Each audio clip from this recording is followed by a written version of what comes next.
Welcome, my comic book cousins. I am JB, and as a close friend of mine, Tim used to say, "What's shaking, you Tubanites?" And welcome to the Cover Price Comic Book Shakers of the Week, presented by the members of the Lords of the Long Box.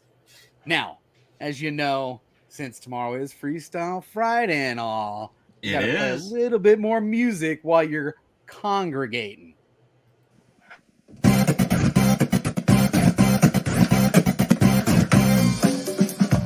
Do the damn thing. Do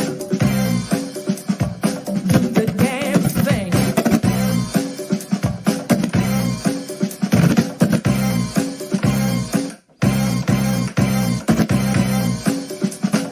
Do the damn thing. Make love and dance and sing, yeah. Got to get on the floor. You know life can give you more. Come on.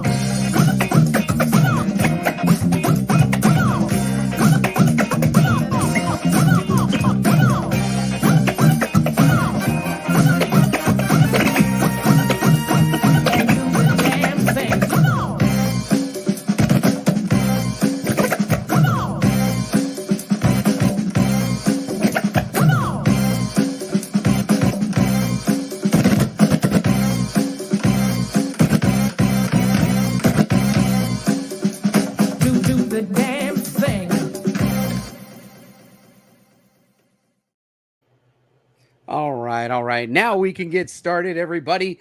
Chris, say what's good to the people. What is good to the people? Hey, I'm glad you guys are here watching this instead of the presidential debate. I mean, that's boring. Right? This is where it's at. Nobody wants to watch. Who wants to watch that, right? Yeah. Now, we'll go to Marty because I got something special planned for Carson. Marty, say what's good to the people.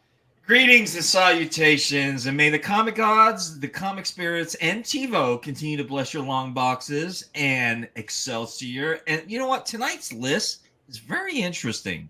I don't think I have anything on this list, to be honest with you, but it's going to be interesting. And guys in the chat, if you guys have this, kudos to you, man. Hats off, really.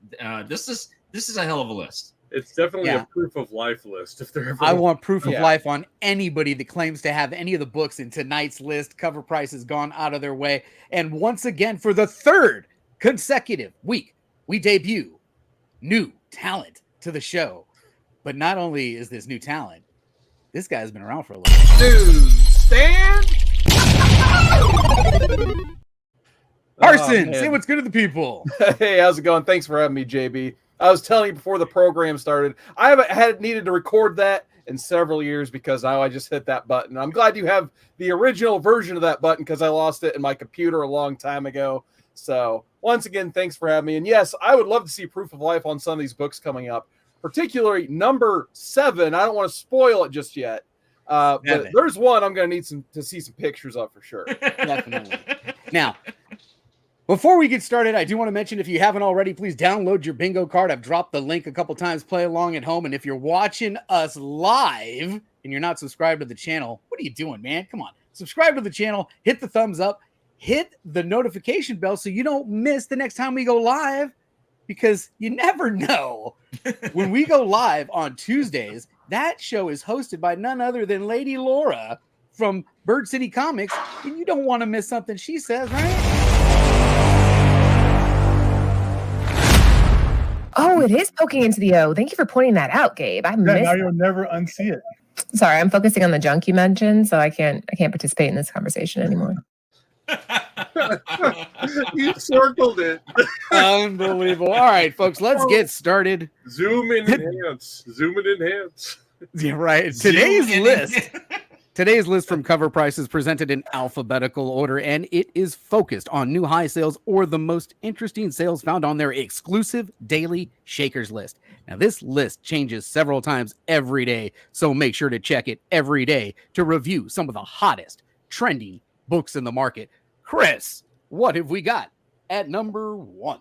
Well, number 1, if you have a video game title on your bingo card, go ahead and check it, because this is Bloodrayne Twin Blades number 1. the Comic Central variant, limited to 500 by Digital Webbing in 2006. Cult classics, or in this case, a cult classic, simply never go out of style when it comes to their dedicated fans.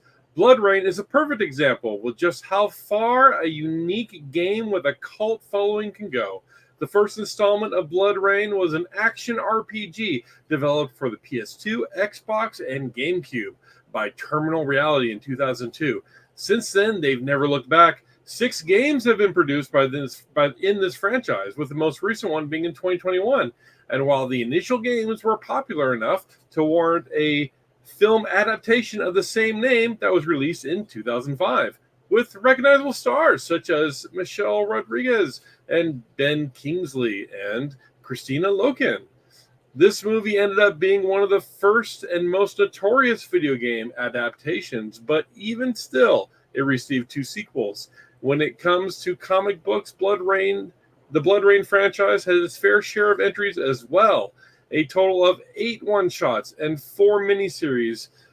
Fans of this Dampia have no shortage of cool things to collect. Damn fear. Okay. Bloodrayne Twin Blades is the 5th one-shot released, and this particular variant is limited to only 500 copies. As a result, we only have 1 graded sale of this book on record, which makes it the de facto all-time high of $500 and a 9.6. It is easy to understand what makes this series so lovable to its core fan base. There's just something so timeless about a vampire protecting all humanity from other supernatural threats. Okay, I'm going to go on the record here. I had no idea they made movies out of these. I did. One movie. I think there's 3 movies. Yeah, it was not impressive at all. I remember watching this. I think originally when it first came out, it might have been late '90s, man, and it did not really follow the Bloodrayne lore very well. Ben Kingsley was in this. It doesn't matter who was in it. It sucked. It absolutely sucked, man. Hey, I got a question for anybody in the chat or watching on the rewind. Have you watched any of the installments of the Bloodrayne movie? Drop a comment. Have you played any of the Bloodrayne video games? Panelists? I have not. I think I probably did. No, the movie ruined it for me, man. I was absolutely just taken back by the movie. I think I played it on PS2 because I was a teenager and I was like, girl. Ooh, all right. Well, at number 1, we've got Bloodrayne Twin Blades issue number 1, originally published in 2006. What have we got at number 2, Carson? All right, at number 2, we got Continuum Presents number 1. Featuring his first published artwork, Continuum Presents number 1 marks the emergence of renowned comic book artist Joseph Michael Linsner, known today for his mature audiences' supernatural character Dawn and his stunning illustrations of female characters. Linsner's journey into comic book world began with this very issue. Despite its historical importance, Continuum Comics Presents number 1 remains a rare find. With only 15 recorded sales, including just 2 slabbed copies, the book's scarcity adds to its allure. The recent sale of a CGC 9.6 copy for $550 on June 24th shook the market, setting a new all-time high and underscoring the growing recognition of its value. The only other slab sale, a CGC 9.2, fetched $60 in January of 2023, highlighting the significant premium placed on higher grade copies. While no high grade raw sales have been recorded, very fine raw copies are trending under $20. For collectors owning Continuum Presents number 1, holding a piece of comic book history, marking the debut of an artist whose work would go on to shape the industry. Linsner, man, come on. Who knows some Linsner? I would have never. I love me some Linsner, man, but this does not look like a Linsner, to be honest. No, it does not. No, but it looks, but down in that left-hand corner, it says Linsner 1988. So, I mean, there's the clue right there. Yeah, I mean. All right. At number 2, Continuum Presents issue number 1. originally published in 1989. Now, the book on the thumbnail. Marty, what have we got at number 3? JB, that is an amazing question. And number 3, Shaker, brings you Dragon Ball Special Sneak Preview. Dragon Ball Z Special Sneak Preview, published by Viz Media in 1998. What's all the fuss about? Well, if you haven't already guessed, there seems to be a dilemma afoot. Let's start from the basics. This week, the iconic Dragon Ball Special Sneak Preview hit our charts for an ATH or all-time high of $3,777. Damn! For a CGC 9.8.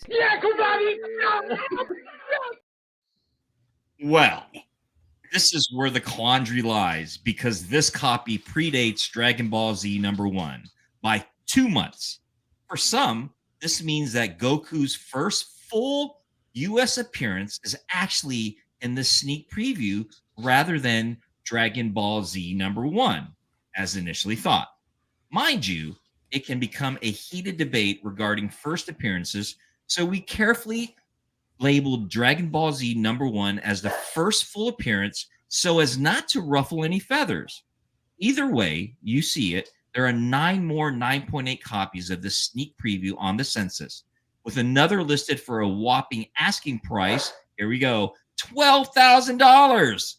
The word is getting out, and some flipping is about to ensue over this key Akira Toriyama comic.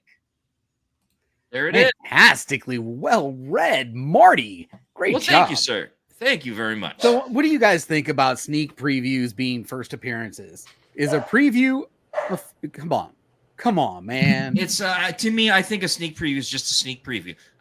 They shouldn't label it as an appearance or a cameo or a first full appearance. To be honest with you, because it is what it is. It's a sneak preview, you know. And I'll tell you what, folks, if you're watching along and you've got your bingo card out and you've got Marty's dogs barking in the background, go ahead and mark that square on your bingo card. You got the dogs barking in the background. Man, you got it. It's your bingo card. Chris, what's your opinion on previews? I got to know. It depends on the format. Like, so the way that this reads, I have to assume that this was an independent paper product that was an insert or a giveaway, right? If it's a preview like that, I consider it a first appearance. If it's in the collected, binded preview magazine that comes out every quarter, I don't consider that to be first appearance. But I think the case could be made that this is a first appearance, even though it wasn't a monthly release comic. It was still a comic format that was independent of any other product. One more time, I'm going to the chat. Whether you're watching on the rewind or watching in the live, what is your opinion on previews being considered first appearance? I vote no. All right. At number 3, we've got Dragon Ball Special Sneak Preview, the Dragon Ball Z Special Sneak Preview, that is, originally published in 1998 from Viz Media. Oh, man, Chris, we're coming back to you for Shaker number 4. For Shaker number 4, we have Droids number 7, the direct edition by Marvel in 1987. Released in 1987, this comic series is the story of Star Wars as seen by the point of view of the droids. Star Comics was an imprint of Marvel Comics that began in 1984 and featured titles that were aimed at child readers and were often adaptations of children's television series and animated series or toys. This book was aimed at a younger audience than other Star Wars titles being published at the time. This particular cover featured R2-D2 and C-3PO reflecting in the menacing lenses of Darth Vader's helmet. This comic was short-lived and only 8 issues published. On average, sales of raw copies go for around $10. However, a recent CGC 9.8 sold for $455. These are the droids you are looking for. The scarcity of this book combined with the 9.8 grade is how this one ended up on the Shaker list. Okay, so I'm going to add a little bit here to the read that the amazing people at Cover Price gave us. Give it to us, Chris. 1987, that's the same year that Spaceballs came out. All right, this is 4 years after the last theatrical release of the original trilogy of Star Wars. And if you think about that, how young were some of the youngest kids that actually had memory formation at that time? They were like 7, 8, right? So they would have been 11, 12 when this book came out. So the target audience for this book probably wasn't that aware of Star Wars. Or they missed the audience on this. Exactly. I mean, Just aged out. Now the audience for Star Wars is huge. We practically have an unofficial holiday for Star Wars. Right. We have almost 2 days, May the 4th and the 5th. That we opened up a YouTube podcast for Star Wars. And the fact that any of these exist in the 9.8, that's incredible. You know, they actually did another remake of this not too long ago, about a year ago. Droids, and there was Dark Droids as well by Marvel too. So yeah, that's right. Dark Droids is a really good read. I enjoyed that story. I enjoyed it. That's too. an adult story, though. That's not a Star. And what's another famous Star brand comic that you can think of off the top of your head? I think in Care Bears, was that a Star? There was Care Bears. There was Muppet Babies was a Star. Muppet Babies. Wasn't Thundercats one of them? Thundercats was a Star as well. Yeah. The Gargoyles. Remember the Gargoyles? Yes, the Gargoyles were a Star. Probably And those He-Man, Gargoyle too. books are worth a pretty penny. One more time, a question for the chat. Can you name any Star comics that you bring back any memories to you? I'm seeing Care Bears, Thundercats, He-Man. There you go. He-Man, Was there a there we Star go. G.I. Joe? I don't know, JD. I don't Was think there they a had the G.I. Star Joe? branding. Was Could be wrong. Star originally released? Was G.I. Joe originally released as a Star? Like, was number one a Star book? No, I don't think so. Peter Porker, Strawberry Shortcake. Oh, yeah. Look at the Peter Porker. fantastic knowledge in the chat. Planet Try. Okay. Yeah. Strawberry Shortcake. Smurfs. There we go. Yeah. Peter Porker? No. He says no. Foofer! Foofer. Yes. Get your Foofer. Foofer on. Yeah. Good At job, number- John or Matt. Right. At number 4, Droids, issue number 7, the direct edition, originally published in 1987. At number 5, Carson, what have we got? All right, number 5 brings us giant size Little Marvel AVX number 3, the Jim Chung 1 in 25 variant from August 5th, 2015.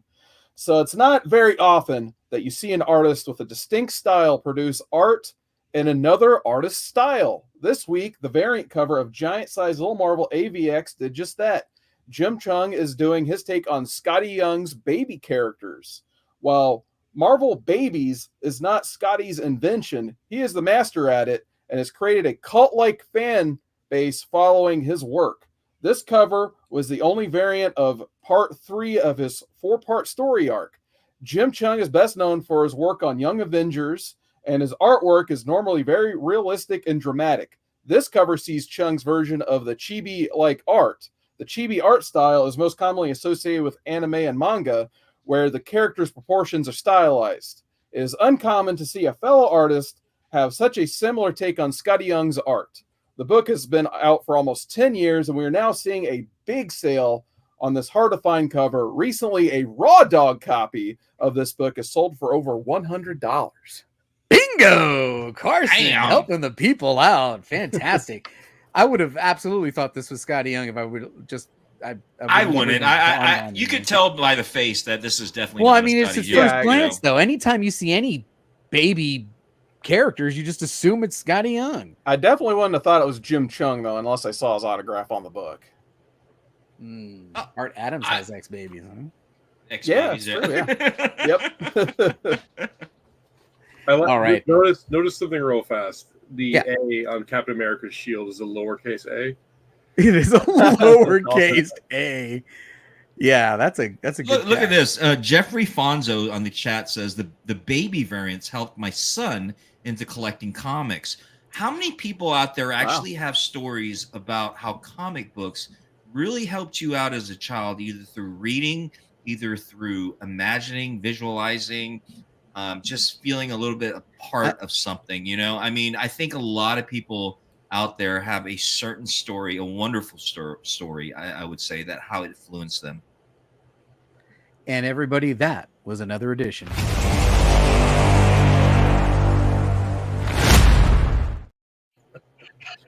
Fantastic work, Brady. No, I agree. I do recall that I started reading comic books originally because I didn't want to read. Right. I just didn't want to read. I didn't want to read anything in school, but I sure the hell wanted to read my dad's comic book. Sure, of course. Yeah, I did the same, man. You know, I couldn't stand to read like textbooks and school stuff, but once my dad pulled out the comic books, I was all over it, you know? I wanted to read comics to rebel against my stepmom. Nice. All right, folks. That's number 5 on the list. Giant size little Marvel AVX issue number 3, the Jim Chung 1 in 25 variant, originally published in 2015. We are at the halfway point of the show. If you haven't already, please consider subscribing to the channel and hitting that thumbs up. All right, at number 6, Marty, what do we got at number 6? Yeah, number 6 brings you Invincible, number 51. This is the second print homage, published by Image in 2003. The wider world had Invincible pop up on the radar thanks to the Amazon show, but those in the know knew it had a merit long before then. Often cited as one of the greatest comic of all time, there's a ton of Invincible love out there, and it's only growing. Despite its rise in popularity, it lacked the hype it now experiences during its initial run. The first 10 issues had a print run of under 10,000, and it rarely went to a second print. The only issues that got one were issues 50, 51, 60, 89, 92, 100, 101, 111, and 127. So those second prints can be limited and often have a print run of sub 5K. Hence this book, the second print for issue number 51, features the homage of Invincible's pose on the cover of issue 1, but in his epic blue costume, which debuted in the same issue. Recently, a CGC 9.8 and one of the 8 on the CGC census hit the market and sold for $900, a jump of $150 over its previous high of $750 back in 2021, and a massive jump of $700 for its last sale this time last year. It's the highest sale yet, and the market may just be heating up on this book. With season 3 set to debut the blue suit, along with numerous major moments within the run, this book could see even more attention brought upon it. Even raw copies are getting pricey, with a few selling for $150 at a minimum. It's an under-the-radar gem. Fantastic knowledge. I'll tell you what, this book's got a couple of things going for it. To think that this series didn't get its second printing until issue number 50 is amazing. Think about that. Wow. Right? 50, and then it went to 51. 50. Yeah, then it skips, and then it's almost random.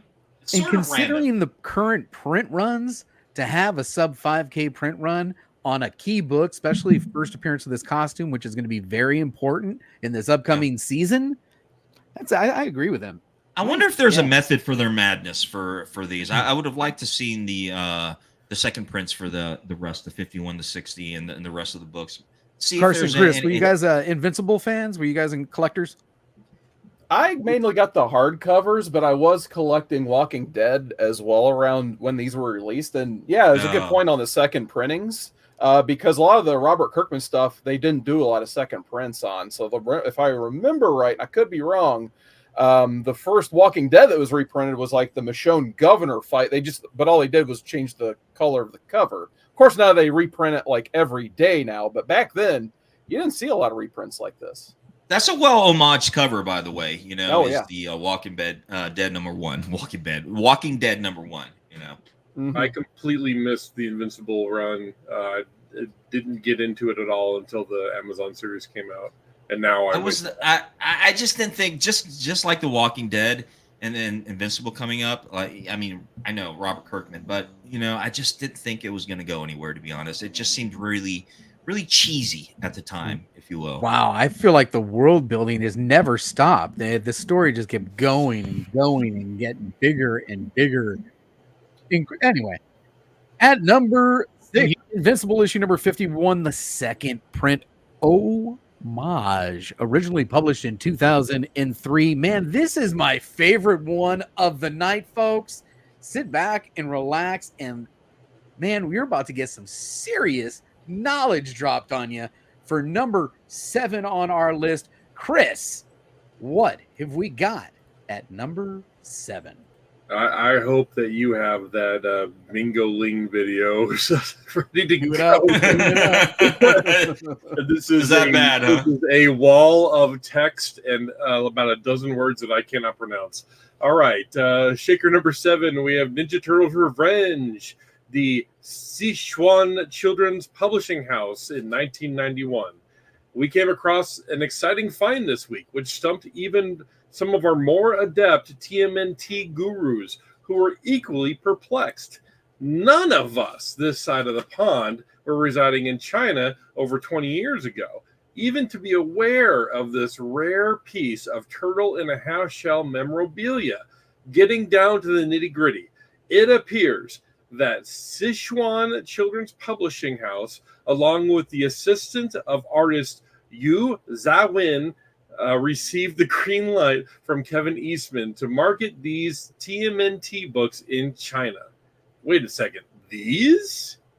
Well, these, as you can see on the screen. After some digging, we came across a few more of these gems from the same eBay seller, and lo and behold, this rare book may not be the first presentation of TMNT in China after all. Leave it to CGC to write the same descriptor on 2 separate books, so we are left scratching our heads. Which is the first? I must know.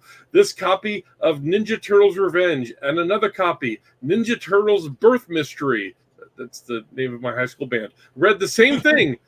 First Chinese presentation of TMNT #1. It doesn't help that they're both dated 9/4/1991 either. According to the census, there are 4 books out of Sichuan, the other 2 mentioned earlier, along with Ninja Turtles Building Crisis and Ninja Turtles and the Mousetrap. That's my other high school band name. The last 2 books have descriptors that state contains partial TMNT #2 story, so these can't be considered our first. Regardless, this rare copy of Ninja Turtles Revenge sold for an all-time high of $400 at a CGC 3.5 grade for the first time on our site. Be advised, there's also an 8.0 grade out in the wild and 6 more graded copies of the other books, with 3 up for auction right now. If these start crawling out of the woodwork, it could get pretty wild.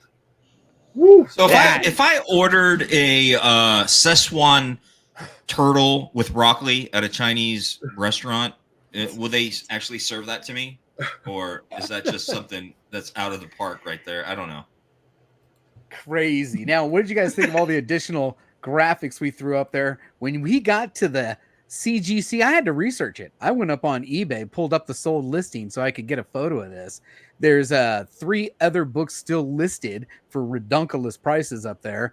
But yeah, 2 books, 2 different books, both with the same description from our friends at CGC. All 4 books in the series right here on the screen. And a fantastic read by Chris. And man, the writers at Cover Price do it again. Hey, JB, go back to the one where you had all the graphics. I just noticed something. That one? One more. Oh, that one? That look at the serial numbers. There's sequential serial numbers. How do you have the same thing? Yeah, so I mean, it's got to be the same owner, right? Oh yeah, they're Yeah. all from the same seller. There's 4 books up on eBay, all from the same seller. Wow. Yeah. Oh, there. Yeah. Okay. Right? Crazy. All right. Right. At number 7, Ninja Turtles Revenge. No number. The Sichuan Children's Publishing House I'm- of 1990. No. I'm gonna call it Szechuan Turtle.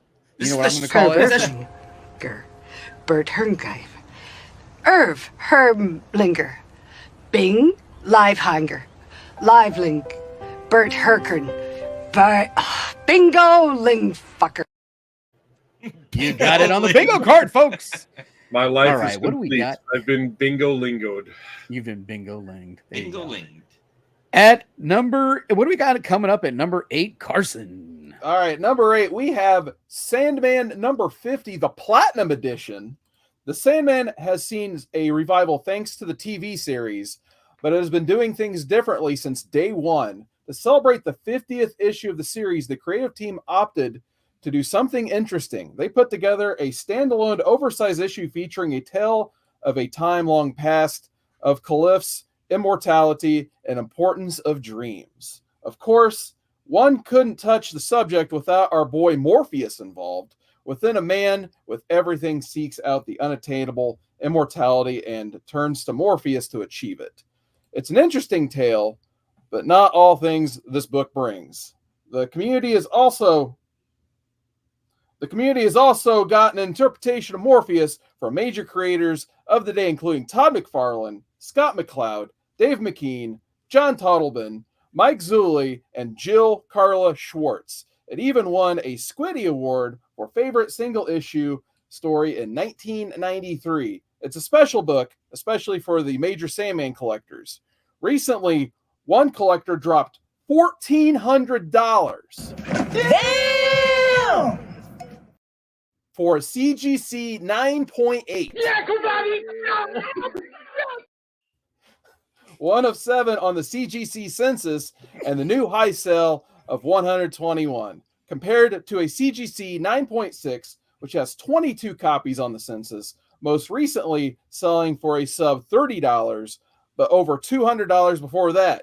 We see a high premium attached to a premium grade again.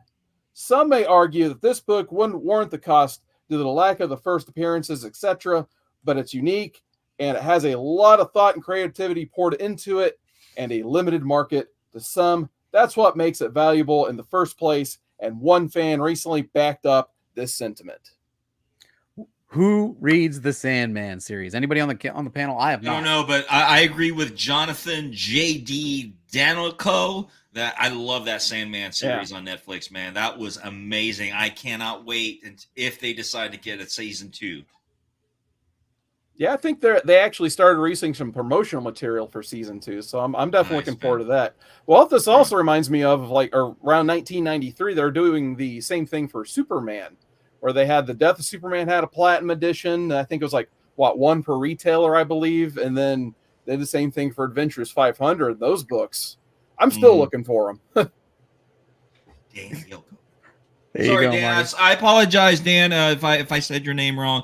Dan Yoko.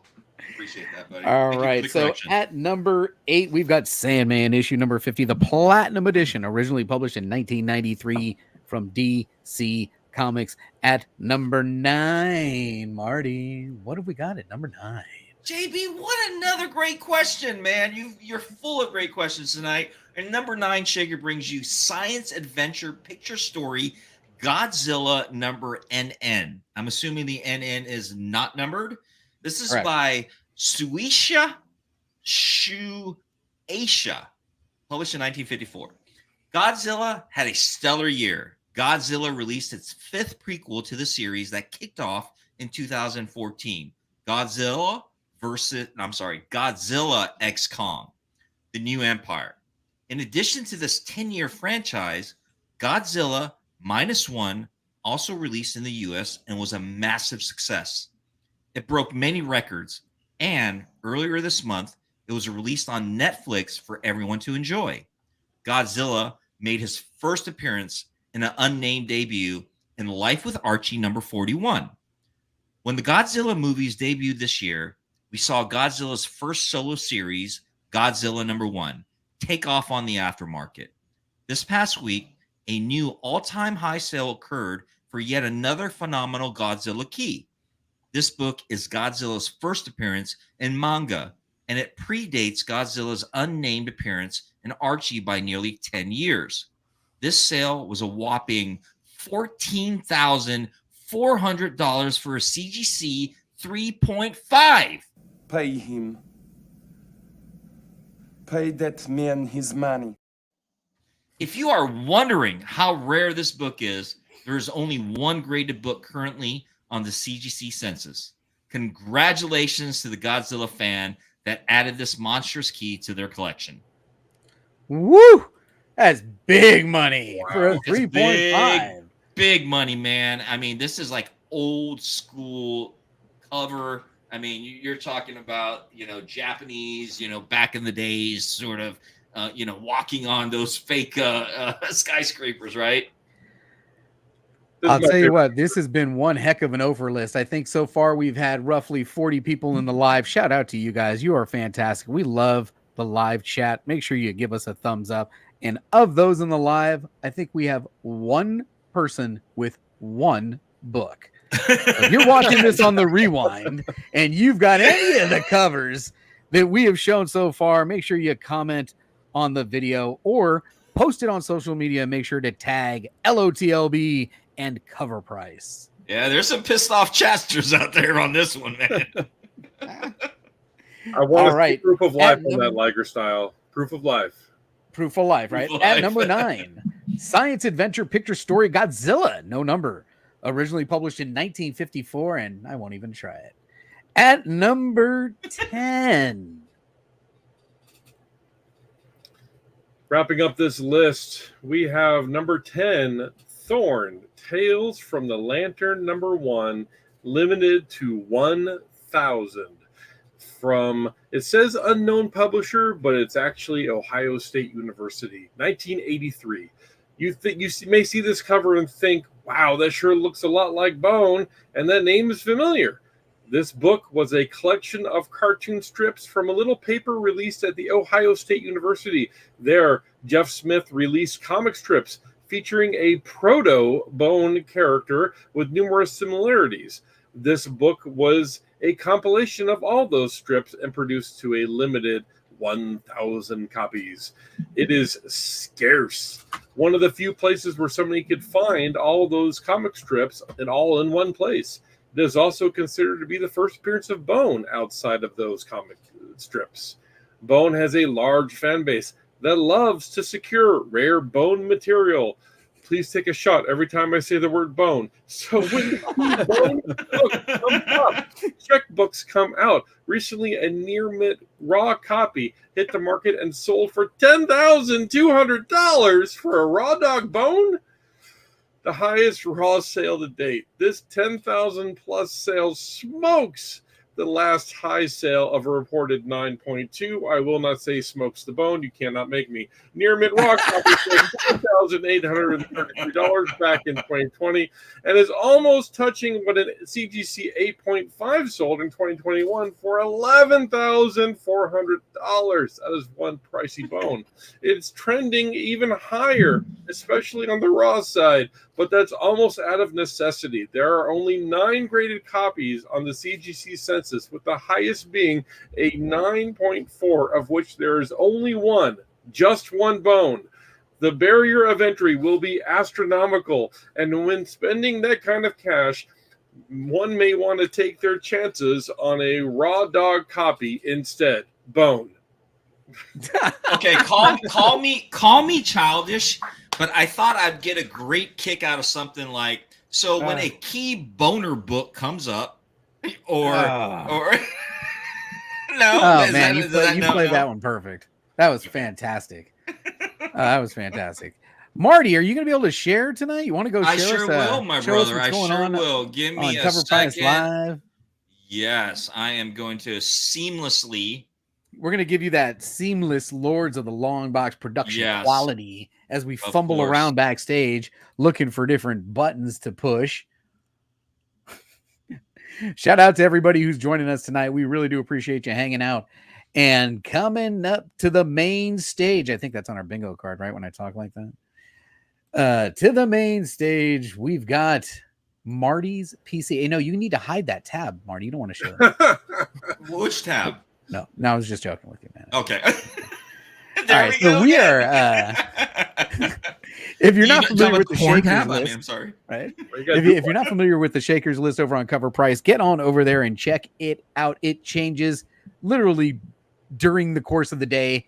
It is sorted highest value to least lowest value of the recent sales, but there are filters. If you want to just see a genre like, Silver Age or Bronze Age, I love me some Bronze Age, then you can filter by your favorite genre. But we're just going to peruse the list live, and this is your chance. If you got one of these books, I know it's not right. But I don't think we need proof of life on these ones very much, right? No, it's either you have it or you don't, man. Because look at the prices on it. First of all, shout out to my boy Ray Jr. He's a big Thor fan. He does have this Journey into Mystery, and I was looking at just the CGC 4.5 at $9,000. What a return on investment! I'm telling you, man, this is amazing. Wow. Jeffrey's going 1 for 6 of the first 6 on the screen. I love it. And, all right, so first 6 on the screen. Does anybody have any fun stories about any of the books on the screen? I have a horrible, depressing story about Giant Size X-Men 1, but I think I want to share that. I have nothing on this first row, which is terrible because they're all wonderful key books. However, no, don't. Anybody got any of those on the first row? No? No. All right. I got the giant size in a mystery box a long time ago. Nice. I won the Hulk 181 in a mystery box. Did you that's really? right, yeah. I did. God. Yeah, it's on the YouTube channel. Check that one out. That's amazing, man. I got 2 so far. If you look on Instagram, if you follow a lot of the collectors on Instagram, sometimes they come up with these raffles where you can, buy in for $1, $5 or something, how many spots you want to get, and bid, and try to win one of these amazing books. All right, let's see the next 6. Yeah, absolutely. So, wow, we've got Amazing Spider-Man 67, Action Comics. Let's check out that Batman number 3. Which one? This one right here, number 3, published in 1940. Raw is 4,551 bones. Come on, get in there, click that thing. There we go. There we go. 10-cent all black cover. Good. There's no chance. Good luck. This has got to be a Neil Adams. What's the cover, high grade right? on this one? You got the smiling Batman. First appearance of the Puppet Master. There we go. Highest known value at 8.5 is 43,000. Most common conditions is 6.5 at a 9.9. There's a sale for a 9.0. How does somebody get a 9.0 in this book from the what was it, 40s? It's got to be someone's great grandfather probably had it in his military footlocker or something, and right, just left it there and never touched it or something. Look at that! Wow, the Cape Crusader must stop the likes of Puppet Master, who has set his sights on stealing the Voss rifle, the Army's newly developed secret gun. All World War II stuff right there. Great stuff. I love the little synopsis of the story, and then all the covers. Fantastic. Batman Zero. Look at that. All the different covers. Gotta love it. Okay, going back. All right. What else we got here? Going down. X-Men 120. That's this first one right here? Alpha Flight, right? Yep. Is this the first Alpha Flight? Yeah, 1990. Yeah. Wow. This is a 2-part story, though, right? That is right. I feel like this sells in one, like it is a pair, 120, 121. Right. Chaos in Canada. Highest known value 10,600. At a most common condition is a 9.6. Fine. Fair market value $76. Near mint. Wow, what a big difference that makes, doesn't it?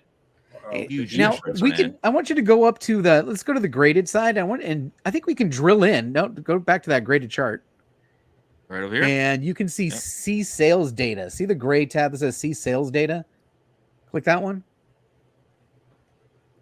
And slide down a little bit. That's not even the all-time high. This book. There's Raw and Slab. Keep sliding down. Yeah. This book sold for Lab sales. $10,000. There we go. Look at all there. It breaks down every date of every sale in that Wow. grade.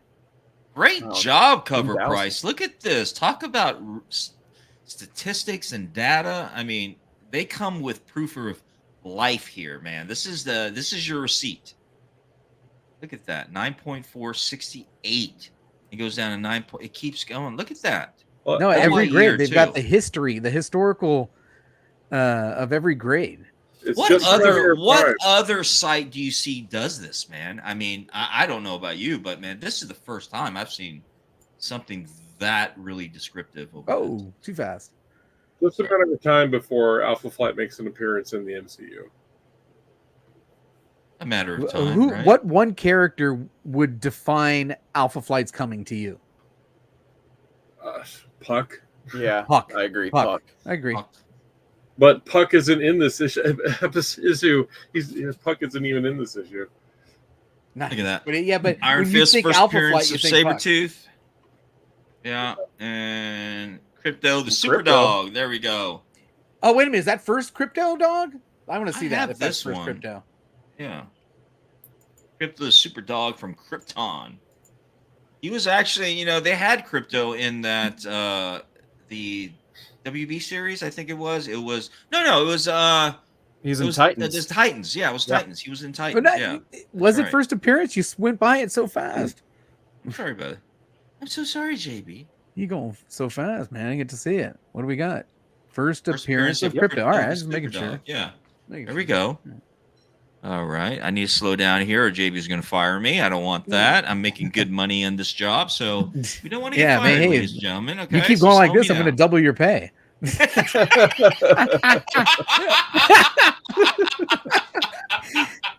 You can see we all got a good laugh out of that one. JB. All right. We got an 8.0. Very fine at 16,800. Let's go down to the what the JB just synopsis? showed me. You like that C synopsis. sales data. I'm liking this, man. I'm liking this C sales data stuff. I'm into numbers And it'll do raw statistics. too. They got a little one for raw, but I think at they that. just started collecting that raw data. 8.0, 16,800 in And 2020. Only 2 sales in their database for a Only 7.5. 2, yeah, 7.5, 2 sales, 6.0, 5.5 at 3, 5.1 at 1. Let's see how low it goes. 1.5 Wow. at 566 for a 0.5 and 20 and 24 and 400 at 2020. Look at that. Wow. Wow. Oh my god, I'm loving this. I love this. I love this data right here, man. Great find right here. Okay. So we got this one. This one was the Adventure Comics first appearance of Super Dog from Krypton. Ghost Rider, 1973. Daredevil #1. I actually got this signed for a buddy of mine. Underrated, Stan undervalued Lee. book, man. Yeah. Totally undervalued book. Daredevil #1. Oh, for sure. Check the sales on that comparatively, and Yeah. we're talking about an A-list character, in my opinion. Daredevil. Yeah, he's still got the yellow suit. Beautiful cover too. I'm loving the yellow and reds, of course. Any book from back in 1950s, 40s, 60s, you're going to get that. So the last sale was first appearance 2 of days Daredevil. ago. Yep, pretty much at 2,662 for a 4.0, which is That's the most not common. bad. No. Yeah, which is not bad. I mean, add variants on there too. Holy moly! Slide back up. Just up the 250,000 for a 9.8 all-time high. That had to have been in COVID crazy, right? Let's see, which one was it? 2000. Right there, March 31st, 2021. 2021. 2021. This is almost post COVID, I guess, right? Yeah. Wow, I Okay. got that stimulus check right there, huh? Nice, Cool. man. Oh, yeah. Nice. Look at that. Loving it. Okay. So let's go to there's Ghost Rider. Let's hit this other one. Hey, I Man. got one. Hey, ASM 300 That's right. Got it. on the bingo Got card. Got it. Let's Got it. I'm on. Hey, I'm not an offer anymore, man. I've got that 1, 2, 3. This one I don't have. The No, X-Men. hold You on, know I'm what? confused. I slept on X-Men throughout my whole professional collecting, life, if you will. And I never really collected X-Men, man. You know that? I was never big into group heroes, like team heroes. So I just wasn't really big into X-Men, but later on found out there's so many first appearances, so many great storylines, so many things Fantastic that characters. connect. Yeah, So many yeah, misfits absolutely, that man. were- Yeah, that's a great issue too. It's the first one with the X-Men logo like that. You got some awesome Jim Steranko art. You get the origin of Polaris. I love that book. That's It's a beautiful Steranko. I thought I cover. was seeing a little Absolutely Kirby beautiful Crackle in that, but that's Steranko. Yeah. Yeah, That is he did, Steranko, man. He did quite a run on that. I think 50 up to, I think it was 61 or something like that. Correct me if I'm wrong, but he did quite a run on this one. Really great. Really So great the Marvel Spotlight is that first Moon Knight solo title? Because I think it is first appearance. That's Yeah, isn't that the 30-cent variant? That's Yeah. why it's up there. Why is it a this- key though? First appearance of Moon Knight solo in the series. Okay. solo series. It's a Solo solo series. Okay. Marvel Spotlight on Moonlight. Okay. Moon Knight. Let's see. And it's that Highest known oldie- value in 2021 is $12,000. Good God, that's still fetching a pretty penny right there, if you will.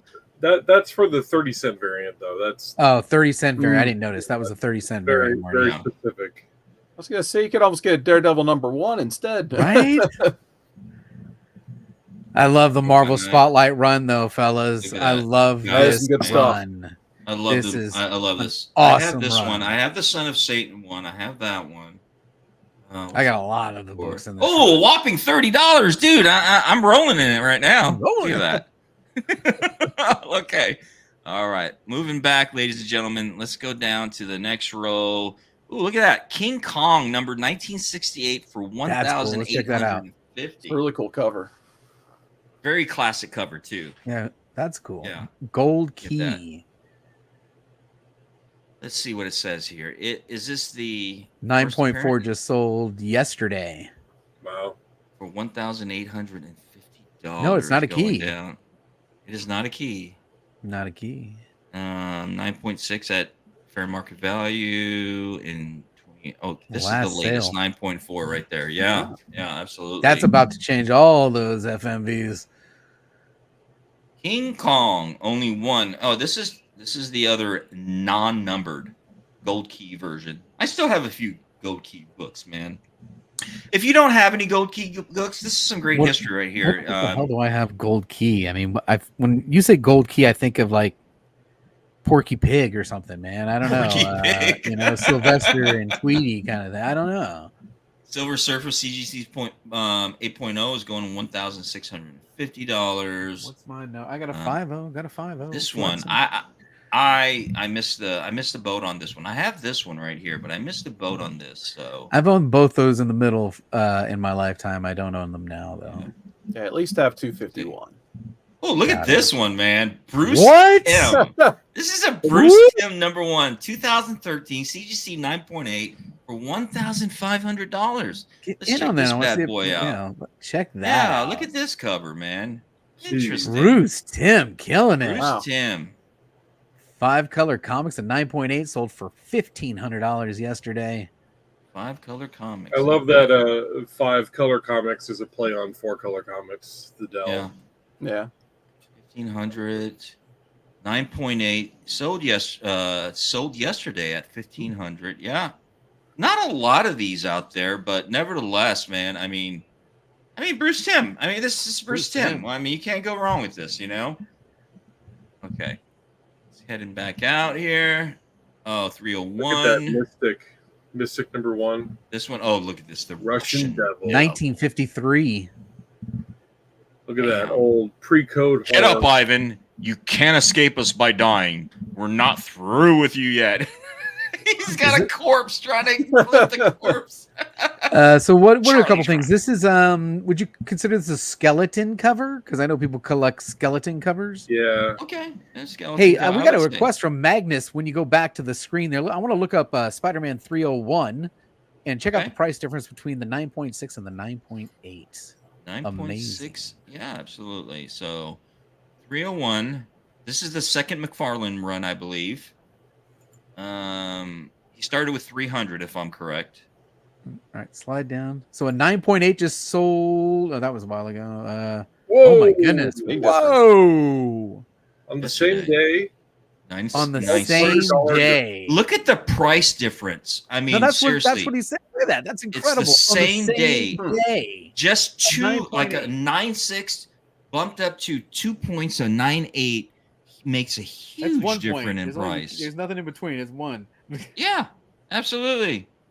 That is so crazy. Wow. Spidey helped save Silver Sable from a neo-Nazi bent on revenge. Peter gets a job. Peter gets a job. Like, Peter gets a job. About time, Peter. Stop laying around, you lazy bum. Look at that. Yeah, I feel like the McFarlane collectors are going pretty crazy. I just compare it to like TMNT because that's what I collect a lot of, and a lot of those books are getting harder to find. But yeah, those McFarlane fans that collected Spawn in the 90s, like as kids, they're starting to grow up and they're starting to go after all of this stuff really hard. And now they got a little cash in their pocket. Yeah, exactly. It's a heck of a different collection genre with newer collectors too, man. Mm-hmm. And it's very interesting to watch how it developed, man. It coming from back in the days of when we first originally started 2015, 2014, and seeing how it just kind of morphed into what it is today, man. Look at that Submariner number 9. It's a CGC 1.0 for $1,200. That's amazing. Just 1943. Look at the yellow. A lot of yellows, a lot of reds, man. Right? Look at that. Yeah. Most common slab 8.4 at 5,500. 8.0. No higher than an 8.0. That's undervalued. Wow. Yeah, I agree. Absolutely, man. Absolutely. When Tom Holloway discovers a girl bleeding green blood, the angel follows it up and discovers a group of people descending from an ancestor that has contracted a rare tropical malady, resulting in green blood in all family members who followed. Okay. All righty. Yeah. Look at these. Look at Nazi emblem right there. Look at that. This is old school stuff right here. 1942. All during World War II, man. Yep. Yeah. Yep. All during World War II. Look Ocean Detective Submariner. Right? Ocean Detective.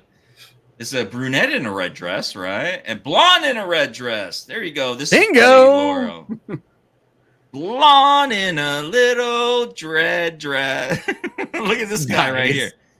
Who's he supposed to be? The Shark Strikes. He looks like a frog or something. Old school. Man, love it, man. Love these things. Okay, that's it. All right, JB. Marty, I think we're going to go ahead and wrap that up. Go ahead and cancel that. Come back to the screen. Seamless transitions, everybody. Seamless transitions. This is the high quality production value that the Lords brings you every night. Now, we're going to wrap up. Chris, where can the people find you? Instagram, X, Facebook, eBay. If anybody wants to buy anything on eBay or HIP, and they mention Lords to me in a message beforehand, 20% off. There you go. There you go. I put your link tree in the chat. Go ahead and check out Chris, the creator of our bingo card. And if you have any other suggestions for something that you think it should be on there that it's not on there, or if you're not familiar, you got to get in there and you got to, if you don't like your first card that comes up, you just hit the refresh and get another one until you like, if you got Randall Park on there, it's only going to happen once a month. You may not want that card. I'm just throwing that out there as a little spoiler. If you guys have any ideas for more tiles, just message me on Instagram. Give me ideas for tiles, and I'll add more. The more tiles that I have, the more complex the game is. Well, when Chris, I love the bingo card, man, and it's such a great addition to the show too. People can play along with it. I love that, man. So great job with that too. Spidey Guy Murph, one spot short of bingo. All right, Marty, where can the people find you? Oh, I did man, put the your YouTube people- link here, though. Yeah. I'm on YouTube, Comic Book Fanatics. I'm also on IG at Comic Book Fanatics as well. Or you just look me up for Marty, and you'll find me on there as well. You'll also find me on this show, Cover Price Shakers and Tuesday Show, because I'm here. That's right. And fantastic first-time performance for Carson. Carson and I worked together on a show called Modern Men. But Carson, where can the people find you? Well, you can find that show and more on Seawater19 over on YouTube. That's youtube.com/Seawater19. I also have Instagram. I just made a TikTok like 5 days ago, so you can follow that if you want. I think I'm still on X. So, yeah, I'm starting to get things back out there. And, yeah, if you like, comic hauls, comic reviews, and, seeing JB's face on Modern Men along with our friends Drew and Jason, Comics Misexplained can too. We have a blast reviewing stuff. As you can see there, we just reviewed all new Wolverine, so you can check that on the rewind. We just did X-Men 97 before that, and tentatively planned next up, we're going to do Silver Surfer, the Dan Slott run. So we're going to do that when we can all get together again. So we're really looking forward to that. But thank you so much, JB, for having me tonight. This has been a blast. So man, I really appreciate you being on. And if everybody watching on the rewind, please go check out some of the content over on Seawater 19's channel. It's fantastic. I have a great time over there doing Modern Men. Drew Manchu is an X-Men encyclopedia, man. He has read everything about everything, and the knowledge he drops in every episode is just like amazing. Jason Cantu's fantastic. Carson's dropping the knowledge, so make sure you get on over there and check them out. Last thing I want to mention, if you didn't already do it, you know that on Tuesday we've got Lady Laura is the hostess with the mostest, but she is also a member of Nearing Nerdvana and Bird City Comics, and Bird City Comics has been nominated for the Image Select Retailer Award. So get on over there and drop your vote for Bird City Comics. Do appreciate her and them. That's it. Keep in mind, if you haven't subscribed to the channel, do subscribe. We're on 3 times a week: Tuesday Top 10, Thursday Shakers, and Friday you get the co-founders on the channel, comics covered. You don't want to miss that. They're giving books away every Friday, and your chances are really good. The attendance isn't all that great, but yeah, you got a chance. Get up in there and win some books from Cover Price. By the way, I did ship out some books from some previous winners on Lords of the Long Box, so check your Instagram for your tracking numbers. And as always, everybody, don't forget, we had a good time. Peace. And here comes the outro, if I can find it. For the entire crew, this is TiVo saying keep digging in them long boxes. Peace out.